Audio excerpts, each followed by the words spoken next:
సిద్ధయ్యపురం అనే ఒక పల్లెటూళ్ళలో కోడలు రజని టైలరింగ్ పని చేస్తూ ఉండేది. తండ్రి టైలర్ అవ్వడంతో తనకి చిన్నప్పటి నుండే టైలరింగ్ మీద ఆసక్తి ఉంది. పెళ్లైన తరువాత కూడా టైలరింగ్ వదలకుండా ఊళ్ళో ఉన్న వాళ్ల బట్టలన్నీ కుడుతుండేది. అక్కడుండే ప్రజలు కూడా తను బాగా కుడుతుందని తనకే బట్టలిచ్చేవారు. రజని భర్తకి ఆరోగ్యం సరిగ్గా ఉండకపోవడంతో ఇంట్లో ఖర్చంతా రజనీయే భరిస్తుండేది. మరియు తన భర్తని తన పిల్లల్ని చూసుకుంటూ సంతోషంగా ఉండేది. ఏంటి పిన్నిగారు ఇలా వచ్చారు? తను మీ అమ్మాయా? ఏంటి ఇన్ని బ్యాగులతో వచ్చారు? ఊళ్ళో వాళ్ల బట్టలన్నీ మీరే తీసుకొచ్చినట్టున్నారు. అవునమ్మా, తను మా అమ్మాయి. ఇంకో 10 రోజుల్లో తనకి పెళ్లి. హఠాత్తుగా పెళ్లి సెట్ అయింది. వాళ్లు తొందరపడి ముహూర్తాలు తీశారు. ఇప్పుడు గాని పెళ్లి చేయకపోతే ఇంకో 6 నెలల వరకు ముహూర్తాలు లేవంట. అందుకే అబ్బాయి వాళ్ళు ఇంకో 10 రోజుల్లో పెళ్లి పెట్టేశారు. ఇంత తక్కువ సమయంలో ఇన్ని బట్టలు సాధ్యం కాదేమో పిన్నిగారు. ఎందుకంటే కుట్టేదాన్ని ఒక్కదాన్నే. నాకు సాయంగా ఎవరూ లేరు. పైగా ఇంట్లో పిల్లలు కూడా ఉన్నారు. వాళ్లని కూడా చూసుకొని నేను ఈ పని చేయాలి కదా. అవును రజని, నాకు తెలుసు. కానీ నాకింకో దగ్గర కుట్టించటం ఇష్టం లేదు. మా అందరికీ నువ్వు బాగా అలవాటు. అందుకే నీ దగ్గరికి వచ్చాము. పొద్దున్నే ముహూర్తాలు తీశారు. సాయంత్రం వెళ్లి బట్టలన్నీ కొనేసి తీసుకొచ్చాను. మళ్ళీ కుట్టడం అవుతుందో అవదో అని. నీ అంత బాగా కూడా ఎవ్వరూ కుట్టరు. ఎలా అయినా నువ్వే కుట్టాలమ్మా. పైగా మనూళ్ళో ఇంకో టైలర్ కూడా లేరు. పోనీ వేరే వాళ్లకి కొంచెం బట్టలివ్వాలనుకుంటే పక్కూరు వెళ్ళి ఇవ్వాలి. సరే పిన్నిగారు, కుట్టడానికి ప్రయత్నిస్తాను. రజని అలా అనడంతో ఆవిడ తన కూతురు పెళ్లి జరిగిపోయినంత ఆనందించి అక్కడి నుండి వెళ్ళిపోతుంది. అలా రజని చాలా మంది బట్టలు ఒప్పుకుంటూ వాళ్ళడిగే సమయానికి తిరిగిచ్చేస్తూ అందరి నోటి వెంట రజని మంచి పేరు మరియు మంచి గుర్తింపు తెచ్చుకుంది. ఇంట్లో ఉంటూ తన భర్త ఆరోగ్యం బాగోకపోయినా తను ప్రతి విషయంలో సాయపడుతూ బాగా చూసుకుంటూ ఇంట్లో పనులకి కూడా సాయం చేస్తుండేవాడు. ఒకరోజు రజని పక్కింట్లో లాసియా అనే కొత్త కోడలొచ్చింది. లాసియా పట్నంలో చదువుకొని డిజైనర్ కోర్స్ నేర్చుకుంది. ఒకరోజు తన అత్తగారితో మాట్లాడుతూ, అత్తయ్యగారు, నేను పెళ్లికి కట్టుకున్న చీరలన్నీ డ్రై వాష్కి పంపించాను. ఇప్పుడు నా దగ్గర కొత్త చీరలైతే ఉన్నాయి గాని వాటిపైన వేసుకునే బ్లౌజులు లేవు. కానీ మీరేమో వాళ్ళింటికి వీళ్ళింటికి వెళ్ళమని చెప్తున్నారు. నేను ఈ డ్రెస్సులు వేసుకుని వెళ్తే బాగుండదు కదా అత్తయ్యా. కొత్త కోడలు డ్రెస్ వేసుకుని తిరుగుతుంది అంటారు. నువ్వు చెప్పేది నిజమే. కానీ ఇప్పటికిప్పుడు నీకు నచ్చేలా బ్లౌజులు కుట్టమంటే ఎలా? మనూళ్ళో ఒకే ఒక్క టైలర్ ఉంది. తన పేరు రజని. అందరి బట్టలు తనే కుడుతూ ఉంటుంది. నీకు నచ్చితే తనకివ్వు. అప్పుడు చీర కట్టుకోవటం అవుతుంది కదా. తర్వాత నువ్వు అబ్బాయి కలిసి వెళ్ళి అందరింట్లో అడుగు పెట్టి వద్దురు. అత్తయ్యగారు, నేను టైలరింగ్ పైన డిజైనర్ కోర్సులు నేర్చుకుని ఉన్నాను. నా స్టైల్కి నచ్చినట్టుగా తను కుడుతుందంటారా? అయినా నేను వేసే బ్లౌజులన్నీ ఒక్కొక్క డిజైన్లలో ఉంటాయి. ఒకవేళ నాకు నచ్చినట్టు కుట్టకపోతే నా శారీస్ అన్నీ పోతాయి. అయితే ఒక పని చెయ్యి. నువ్వు తన దగ్గరికెళ్ళి మిషన్ అడిగి నీ బ్లౌజ్ నువ్వే కుట్టుకొనొచ్చేయి. అప్పుడు నీకు నచ్చిన డిజైన్లు ఆ బ్లౌజ్ కుట్టుకున్నట్టు ఉంటుంది. మరియు అడుగు పెట్టడానికి చీర కట్టుకుని వెళ్లేటట్టుగా కూడా ఉంటుంది. అవునా అత్తయ్య? తను టైలరింగ్ మిషన్ నాకిస్తుందంటారా? అంటే ఆవిడ మంచిగా టైలరింగ్ చేస్తుంది కదా. అలాంటప్పుడు నాకిస్తే వచ్చో రాదో అని ఇవ్వనంటే మళ్ళీ బాగోదు కదా. అడిగి లేదనిపించుకుంటే ఎంత పరువు తక్కువ. అత్తయ్య, మీరే ఒకసారి వెళ్ళి తనని అడగండి. మరియు నేను బాగానే కుడతానని చెప్పండి. సర్లే, అయితే ఇప్పుడే వెళ్ళి రజనితో మాట్లాడతాను అని చెప్పి కాంతం వెళ్లి రజనీతో మాట్లాడటం మొదలెడుతుంది. అమ్మా రజని, మా ఇంట్లో కోడలుంది కదా, తనకి అర్జెంటుగా బ్లౌజ్ కుట్టాలమ్మా. సరేనండి, కుడతాను. ఎప్పటికల్లా కావాలి? అది కాదమ్మా, మా కోడల్ని చాలా మంది ఇంటికి పిలిచారు ఇంట్లో అడుగు పెట్టడానికి. అందుకే బయలుదేరి వెళ్తుంది. కానీ తన పెళ్లికి ఉన్న చీరలన్నీ డ్రై వాష్కి ఇచ్చేసిందంట. ఇప్పుడు తన చేతిలో కొత్త చీరలున్నాయి గాని దానికి బ్లౌజులు లేవంట. అందుకే తనకి నచ్చినట్టుగా తనే కుట్టుకుంటుందంట. అవునా? తనకి కుట్టడం వచ్చా? సరే, అయితే కుట్టుకోమనండి. దాందేముంది? తనకి కుట్టుకోవడం వచ్చా అని అడుగుతున్నావా? తను పట్నంలో ఈ కుట్టడం కోసం కోర్సు నేర్చుకుందంట. అందరికీ డిజైనర్ బట్టలు కూడా కుడుతుందంట. అవునా? చాలా మంచి విషయమే అయితే. సరే, మీ కోడల్ని రమ్మనండి. వచ్చి తన బ్లౌజ్ తనని కుట్టుకుని వేసుకోమనండి. నాకీ లోపల ఇంట్లో వంట పనుంది, అది చేసుకుంటా. రజని తనకి టైలరింగ్ మిషన్ అప్పజెప్పేసి ఇంట్లోకి వెళ్ళింది. లాసియా చక్కగా బట్టలు కుట్టుకుని వేసుకుంటుంది. రజనీకి సంబంధించిన దారాలు, కత్తెర, మిషన్ మరియు అక్కడుండే లైనింగ్ క్లాత్లు కూడా వాడుకుంటుంది. కానీ తనకి ₹1 కూడా ఇవ్వదు. కానీ రజనీ ఏమీ అడగకుండా నవ్వుతూ తను కుట్టుకున్న బ్లౌజ్ చూస్తుంది. మీరు కుట్టిన బ్లౌజ్ డిజైన్ చాలా బాగుందండి. మీరింత బాగా టైలరింగ్ చేస్తున్నప్పుడు మన ఊళ్ళో టైలరింగ్ షాప్ పెట్టండి. అప్పుడు మీరు కూడా కొన్ని బట్టలు కుట్టొచ్చు కదా. నాకు పట్నంలో అయితే బొటిక్ ఉంది, కానీ అత్తయ్య గారు ఇక్కడ పని చేయనిస్తారో లేదో తెలీదు. అందుకే నా షాప్ నా ఫ్రెండ్కి అప్పచెప్పేసి నేను ఇక్కడికి వచ్చేసాను. నా మిషన్ గాని నా వస్తువులు గాని ఏమీ తెచ్చుకోలేదు. అవునా? అలాంటప్పుడు నేను మిషన్ పైన లేని సమయంలో మీకు కావలసిన బట్టలు కుట్టుకుంటూ ఉండు. అందాక నాకొచ్చే బ్లౌజులు కొన్ని నువ్వు కుడుతూ ఉండు. అలా అలా టైలరింగ్ నచ్చిందంటే ప్రతి ఒక్కరూ తెచ్చి నీకు బట్టలిస్తారు. అప్పుడు నువ్వు నీ మిషన్ మరియు వస్తువులు తెచ్చుకున్నావంటే నీ షాప్ పెట్టుకోవడానికి కూడా సౌకర్యంగా ఉంటుంది. అవునా? మీకెటువంటి ఇబ్బంది లేదా? మీకు వర్క్ లోడ్ ఎక్కువైందంటే నాకు చెప్పండి, నేను సాయం చేస్తాను. కానీ అందులో డబ్బులొచ్చేటప్పుడు నాకు ఇస్తారా? నువ్వెన్ని కుడితే దానికొచ్చిన డబ్బులన్నీ నీకే ఇస్తానమ్మా. సరే అని చెప్పి లాస్య తన బ్లౌజ్ పట్టుకుని వెళ్ళిపోతుంది. వీళ్ల మాటలన్నీ రజనీ భర్త వింటాడు. రజనీని ఇంట్లోకి పిలిచి, రజనీ, నీకసలు బుర్రుందా? ఆమెకి చెప్తున్నావేంటి టైలరింగ్ చేయమని? నువ్వు చేస్తున్నావు కదా, అది చాలదా? లేనిపోని సలహాలు తనకెందుకు ఇస్తున్నావు? తను కావాలనుకుంటే తన ఇంట్లో పని చేసుకుంటుంది. కానీ నీ మిషన్ ఇచ్చి తనకి బట్టలు కుట్టమని, ఆ బట్టల డబ్బులు కూడా తనకే ఇస్తానంటున్నావు. అలా అయితే నీకొచ్చే బిజినెస్ మొత్తం పోతుంది. ఇంకా తనే బాగా సెటిల్ అయి నీకు పైసా కూడా రాకుండా అయిపోతుంది. అలా ఏం లేదండి. నేను అనుకున్న సమయానికి బ్లౌజులు బట్టలు ఇవ్వలేకపోతున్నా. అందుకే తనొచ్చి కొంత పని చేస్తుందనుకోండి, అప్పుడు సాయంగా ఉంటుంది. నాకింట్లో పనులకి కూడా కొంచెం వెసులుబాటుగా ఉండి పూర్తయిపోతాయి. ఏమో, చెప్పాల్సిందే చెప్పాను, ఇక నీ ఇష్టం. రోజూ లాస్య వచ్చి రకరకాల డిజైన్లతో బ్లౌజులు కుడుతూ ఉంటుంది. అందరూ వచ్చి ఆ బ్లౌజులు కుట్టడం చూసి చాలా ఆశ్చర్యపోతారు. ఇంకా ఊళ్ళో జనాలంతా కొత్త డిజైన్ల మీద ఆశ కలిగి తననే కుట్టమని చెప్తారు. సరే అని అన్ని బ్లౌజులు లాస్యే ఒప్పుకుంటుంది. అలా చేయటం వల్ల రజనీకి వచ్చే కస్టమర్లందరూ తగ్గిపోతారు. అందరూ లాస్యాకే వాళ్ల బట్టలు కుట్టమని చెప్పడంతో లాస్యాకి పొగరెక్కువైపోతుంది. డబ్బులు ఎంతివ్వాలి అని అడగకుండా అందరూ బట్టలివ్వడంతో తిరిగిచ్చేటప్పుడు డబ్బులు ఎక్కువగా చెప్తుంది. ఒక్కొక్క బ్లౌజ్కి 2 నుండి 3,000 అడుగుతుంది. కానీ రజనీ మాత్రం ఒక బ్లౌజ్కి ₹100 మాత్రమే తీసుకుంటుంది. ఇదంతా జరగడంతో ఆ ఊళ్ళో ఉండే ప్రజలంతా లాస్యకి ఇచ్చిన బ్లౌజులన్నీ తిరిగి తీసుకోవటం మొదలెడతారు. లాస్య బట్టలన్నీ తిరిగి తీసుకుని వెళ్లిపోవడంతో బాధపడుతూ ఉంటుంది. వెంటనే రజనీ అక్కడికొచ్చి, నువ్వు చేసింది చాలా పెద్ద పొరపాటు. మన ఊళ్ళో ప్రతి ఒక్కరూ నార్మల్గా పనులు చేసుకుని బతికేవాళ్లు. వాళ్ళిలాంటి డిజైనర్ బ్లౌజులు వేసుకుంటారని ఎలా అనుకున్నావు? వాళ్ళు మామూలు బట్టలే వేసుకుంటారు. కానీ మీ డిజైనర్ బట్టలు చూసి ఆశపడ్డారంతే. కానీ వాటి ఖరీదు వాళ్ళకి తెలీదుగా. అందుకే తిరిగి పట్టుకుని వెళ్లిపోయారు. నువ్వు బాధపడకు. మన ఊళ్ళో మామూలుగా బ్రతికే ప్రజలే ఉన్నారు.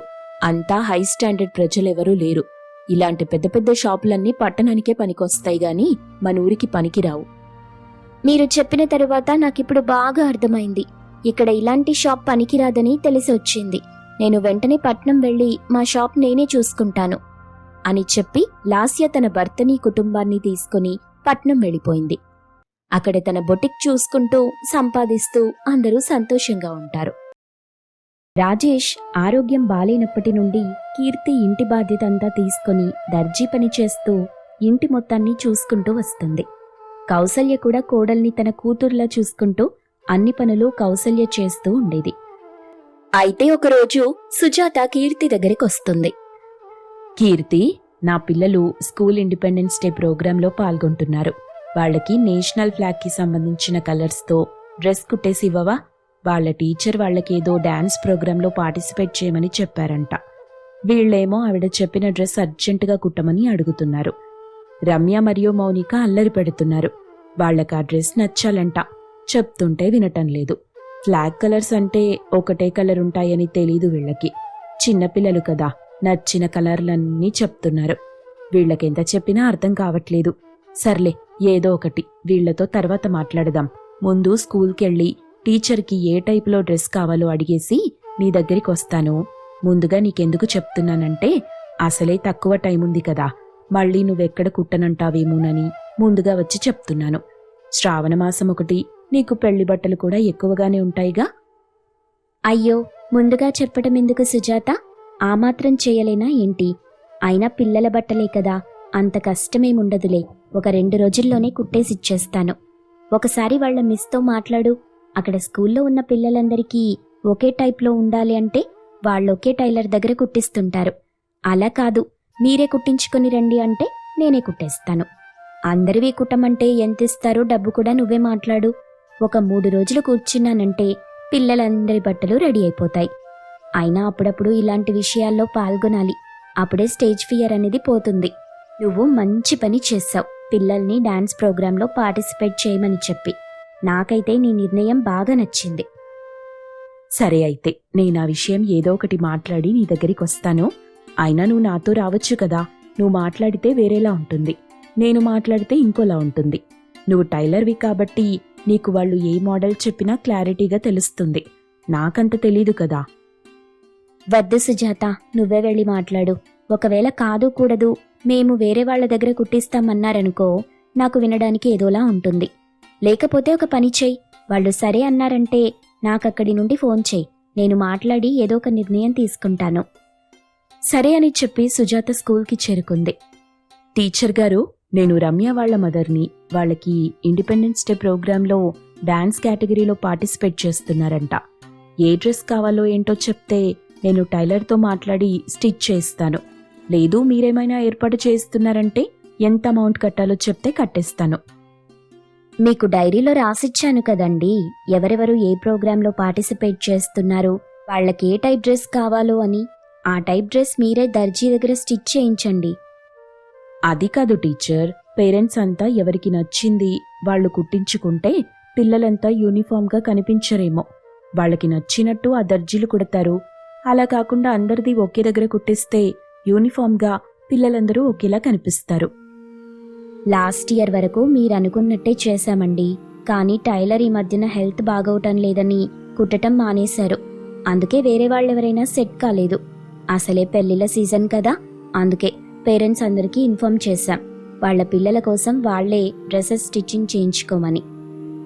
అలా అయితే నాకు తెలిసిన ఒక ఆవిడుంది, చాలా బాగా కుడుతుంది.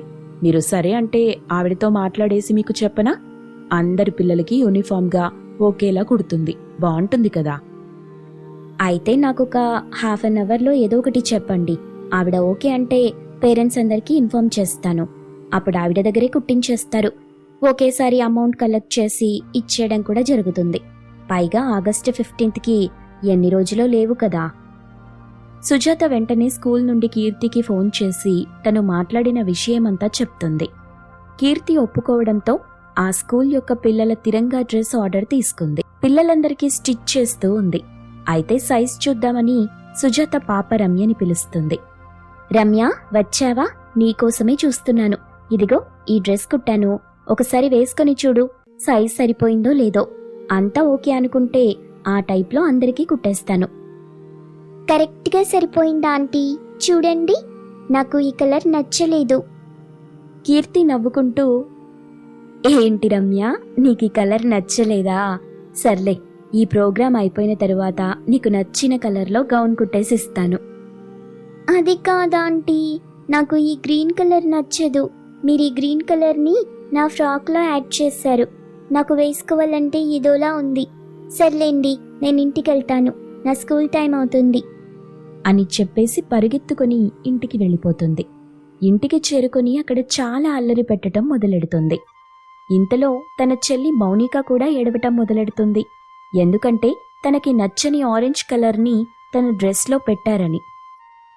మమ్మీ, మేము ఫస్ట్ టైం స్టేజ్ మీద పర్ఫామ్ చేస్తున్నాం. మాకు నచ్చిన కలర్ని ఆ డ్రెస్లో పెట్టలేదు, గ్రీన్ కలర్ పెట్టారు మమ్మీ. నీకు తెలుసు కదా నాకు గ్రీన్ నచ్చదని. నువ్వు వెళ్ళి మాట్లాడు మమ్మీ. నాకు ఆ డ్రెస్ వద్దని చెప్పు మమ్మీ, ప్లీజ్. మమ్మీ, నాకు కూడా ఆరెంజ్ కలర్ డ్రెస్ వద్దు, నేను వేసుకోను. మీ ఇద్దరికీ చెప్పింది అర్థం కావట్లేదా? మన ఫ్లాగ్లో ఏ కలర్స్ అయితే ఉంటాయో ఆ కలర్స్ మీరు డ్రెస్లో పెట్టి కుట్టమని చెప్పారు. ఆ కలర్సే మీ డ్రెస్లో పెట్టి కుట్టమని చెప్పారు మీ టీచర్. తను చెప్పినట్టే కుట్టిస్తున్నాను. కావాలంటే పద, ఇప్పుడే కీర్తి ఆంటీతో మాట్లాడి రుచి విప్పిస్తాను. అయితే పద, ఇప్పుడే వెళ్ళి కీర్తి ఆంటీతో మాట్లాడదాం. సుజాత వెంటనే పిల్లల్ని తీసుకుని కీర్తి దగ్గరికి వెళ్తుంది. చూడు కీర్తి, ఇద్దరు పిల్లలు నా మాట వినటం లేదు. వాళ్ళకెంత చెప్తున్నా అర్థం కావట్లేదు. వాళ్ళకి నచ్చిన కలర్లతో డ్రెస్సులు కావాలని అడుగుతున్నారు. వాళ్ళ టీచర్ కూడా ఇవే కలర్లు చెప్పారంటే అస్సలు నా మాట లెక్క చేయటం లేదు. నువ్వైనా వీళ్ళకి అర్థమయ్యేటట్టు చెప్పు. నువ్వాగు సుజాత, ప్రతిదీ కోపంతో చెప్తే పిల్లలకు అర్థమవుతుందా ఏంటి? కొంచెం ప్రేమతో కూడా చెప్పాలి. వాళ్ళకు అర్థమయ్యేటట్టుగా నేను చెప్తాను, నువ్వాగు. చూడండి పిల్లలు, 78 ఏళ్ల కిందట మనల్ని ఆంగ్లేయులు పరిపాలిస్తూ ఉండేవాళ్లు. మనపై చాలా అరాచకాలు, అన్యాయాలు చేస్తూ ఉండేవారు. అలాంటప్పుడు మన భారతదేశం మొత్తం ఒక్కటై వాళ్ళని తరిమి కొట్టారు. అప్పుడు మనకి స్వాతంత్ర్యం వచ్చింది. ఆ రోజే ఆగస్టు 15. ప్రతి సంవత్సరం మనం ఆ స్వాతంత్రానికి గుర్తుగా ఆగస్టు 15ను అంగరంగ వైభవంగా జరుపుకుంటాం. ప్రతి సంవత్సరం ఆగస్టు 15న మన జాతీయ జెండాని ఎగురవేసి ఐక్యతని చూపిస్తుంటాం. జాతీయ జెండాలో 3 రంగులు మరియు నీలం రంగులో అశోక చక్రం ఉంటుంది కదా. కాషాయ రంగు మన త్యాగమూర్తుల యొక్క వీరత్వాన్ని తెలియజేస్తుంది. తెలుపు రంగు శాంతిని, మరియు పచ్చ రంగు మన అభివృద్ధిని, వ్యవసాయాన్ని తెలియజేస్తుంది. అందుకే ఆ రోజు చాలా మంది ఈ 3 రంగుల్ని అన్నింటి గుర్తుగా వేసుకుంటారు. ఇప్పుడు అర్థమైందా పిల్లలు, మీ టీచర్ ఎందుకు ఈ 3 రంగులతోనే బట్టలు కుట్టమని చెప్పారో? మీరిప్పుడు స్కూల్లో పర్ఫార్మెన్స్ చేస్తుంది కూడా మన దేశభక్తిని, ఐక్యతని చూపించడానికి. అలాంటప్పుడు మనం ఇలాంటి విషయాల్లో కాదు, కూడదు అని అనకూడదు. ఇందాక నువ్వు అనేటప్పుడే చెప్దామనుకున్నాను, కానీ మీరింకా చిన్నపిల్లలే కదా, ఏదో సరదాగా అన్నారేమో అనుకుని చెప్పలేదు.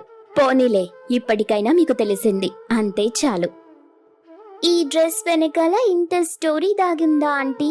ఈ స్వాతంత్రం కోసం చాలా మంది ప్రాణత్యాగం చేశారా? ఎంత మంచి వాళ్ళు కదా ఆంటీ. ఇప్పుడు మీరు చెప్పినట్టే నేను ఏ డ్రెస్ అయితే మీరు నాకు స్టిచ్చింగ్ చేసేస్తారో అదే డ్రెస్ వేసుకుని పర్ఫామ్ చేస్తాను. థ్యాంక్ యూ కీర్తి, పిల్లలకి అర్థమయ్యేటట్టుగా చెప్పి వాళ్ళ మనసులో దేశభక్తిని తీసుకొచ్చినందుకు. సరే అయితే నేనింక వెళ్తాను, వీళ్ళని స్కూల్కి పంపాలి. అలా కొద్ది రోజులు గడిచాక ఆగస్టు 15 రావడంతో దర్జీ కోడలు అందరికీ మంచి మంచి బట్టలు స్టిచ్ చేసిస్తుంది. అందరూ దర్జీ కోడలు కీర్తి కుట్టిన బట్టలు వేసుకుని పర్ఫార్మెన్స్ ఇస్తారు.